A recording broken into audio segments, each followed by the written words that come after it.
averaging a career high in points per game, rebounds per game, and assists per game. He's one of 5 players in the league averaging 20, 10, and 5, along with Giannis, the Joker, Russell Westbrook, and Sabonis. They've been locked in on defense. They ranked 4th in the league in defensive efficiency, on pace to have their best mark in the last 5 seasons. They're holding opponents to the lowest field goal percentage in the league. Derrick Rose, all about the Roses, traded to the team midseason, reuniting with his former coach Tibbs. Over his last 10 games, he's averaging 19 points per game, shooting 60% from the field. The Knicks are back. Chris, is the Knicks season a failure if they do not get a playoff win with how they've been playing?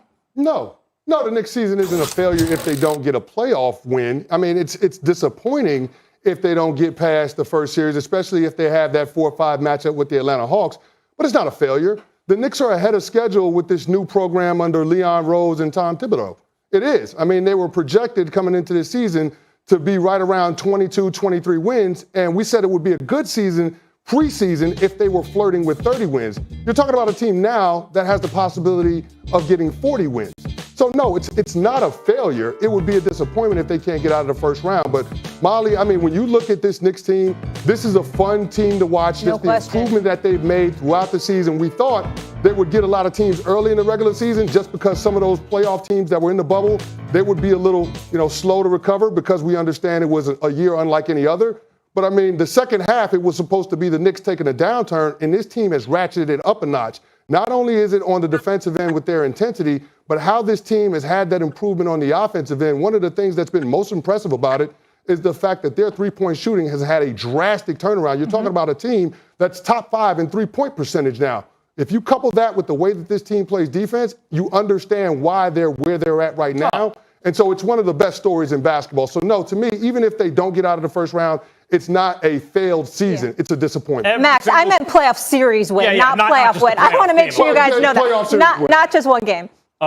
Everything you just said is true, Chris. Everything you just said is true. If you asked me before the season started, I'd be like, if the Knicks get to the playoffs, this sorry bunch get to the playoffs, that's a huge success. But we're not in the beginning of the season anymore. And expectations have reset. If you can win 11 out of 12 games, you should be able to take a best of 7 from a team like the Hawks.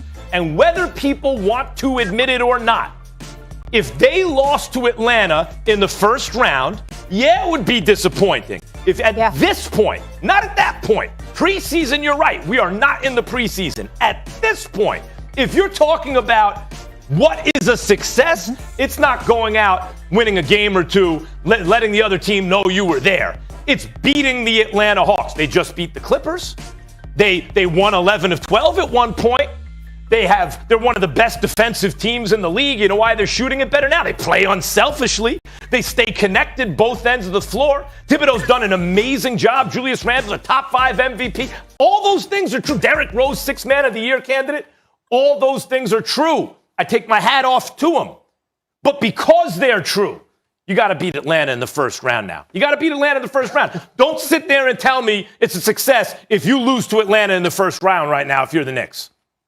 Max, you are really tripping today. You are really, really tripping. And it doesn't make any sense because for the simple fact that no one even expected the Knicks to even be here. And don't discredit or try to discount and say, oh, we're here now, so now we're going to set the bar even higher. No, that's not how it works. Like, they had to work and grind their way all throughout this season to get to this point, to make the postseason. We're talking about an organization, a franchise that we haven't been able to say nothing good about for over a decade, Max. And here they are, right? A young stud in R.J. Barrett who's starting to improve and starting to show us a glimpse of why he was the number 2 pick. You have Nerlens Noel who's anchoring the defense. They're playing inspiring basketball. Julius Randle. Tom Thibodeau has brought the culture back. Worldwide West. And when you hear other guys around the NBA speak out about the New York Knicks like LeBron James and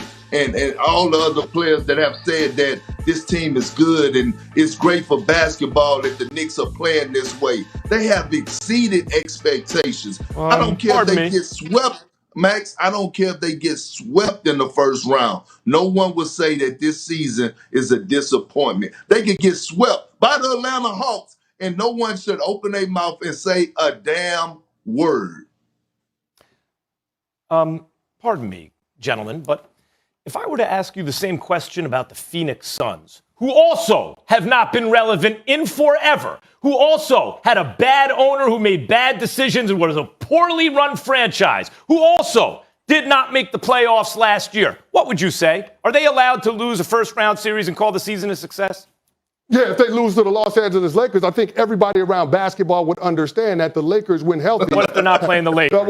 What if they're not playing the Lakers? Well, here's the thing. I think context matters. Who their opponent is matters. But when we're looking at the New York Knicks, we're saying, okay, if they're scheduled to play who they're going to play based on the current standings, which is the Atlanta Hawks, we're saying that, yeah, it would be a disappointment, but we're not going to say that it's a failed season. I don't think you can. So what would you say about Phoenix if they weren't playing the Lakers in the first round? At this point, you guys are going to front and pretend? You wouldn't say, yeah, that's disappointing. Phoenix went out in the first round? Max, here's the thing, right? Here's the thing. No one expected the Phoenix Suns to be a contender. I expected them to be a top 5 team in the Western Conference, but I didn't think they was going to be a title contender. But they have set the bar. They have come out. They reset the bar. You mean? Listen, they have came out publicly and said that they have aspirations on winning the championship. So what do you think the Knicks' aspirations are, to go out in the first round? But Max, they what? Max, listen to what I'm trying to tell you, man. It is different circumstances. When you look at a guy like CP3 and why he chose to go to the Phoenix Suns, CP3 is towards the end of his career. What do he need to accomplish? He needs to accomplish winning the championship. You think he just went over there to the Phoenix Suns just for the hell of it, Max? No, he went over there because he saw something. All right, let me get in here.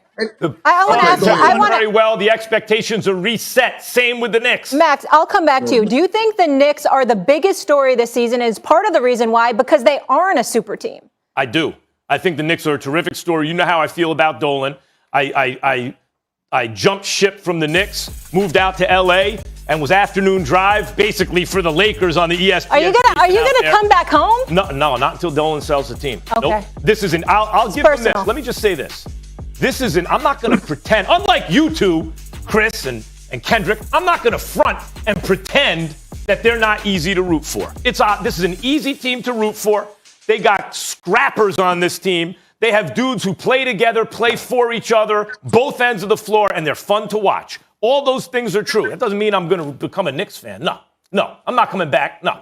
Biggest story of the season, Chris? Yeah, that's the biggest story of the season. I mean, what Tibbs has done in terms of getting this organization pointed in the right direction after so many have tried and failed for the better part of this decade is nothing short of amazing. And so you have to give credit where credit is due. I mean, Tibbs, it should be in the conversation for Coach of the Year. And so I think it's an awesome story, especially when you consider that this team, outside of Julius Randle, is not a team that's overly talented. So the fact that they were able to get it pointed in the right direction, knowing that from a talent perspective, they're lacking in terms of when you compare them to the other playoff teams, I think you got to show a little bit of appreciation for it. I'm a Lakers fan, but I make it a point to watch every Knicks game just because it's a fun team. Kirk, do you love them more because they're not a super team? I do. And you know why, Molly? Because here it is. The Knicks have been, trying to land a superstar, right? They couldn't land KD and Kyrie Irving in the free agency about a year and a half ago, right? And then all of a sudden we're like, what's next for the Knicks? They need to make a trade. They need to get a Devin Booker. No, they stood pat. They drafted R.J. Barrett. They'd already traded for Julius Randle. They add a few pieces. Tom Thibodeau comes, a defensive-minded coach. He goes out and gets 2 of his vets from the Chicago Bulls days, Derrick Rose and Taj Gibson. They're playing meaningful minutes right now. You have a rookie in Quickly who was drafted there, a Nolan Noel, who's the guy that is playing right now like with a chip on his shoulder because he's been counted out time and time again. So I love the direction, and they are the best story in basketball, Molly. After all is said and done, the issue is James Dolan, after all these different regimes, they all promised change. Leon Rose, World Wide West, Tom Thibodeau, and then I have to say Julius Randle and Derrick Rose. Those 5 characters are on the national consciousness now. people are paying attention around the country who follow the NBA because they have changed the fortunes of a Marvin franchise. No doubt about it. In no all respect, because they're doing it the old school way. All right, let's take a quick break here. Big Perk, you'll be back with us in a hot second. Super Bowl champ Chris Canty will tell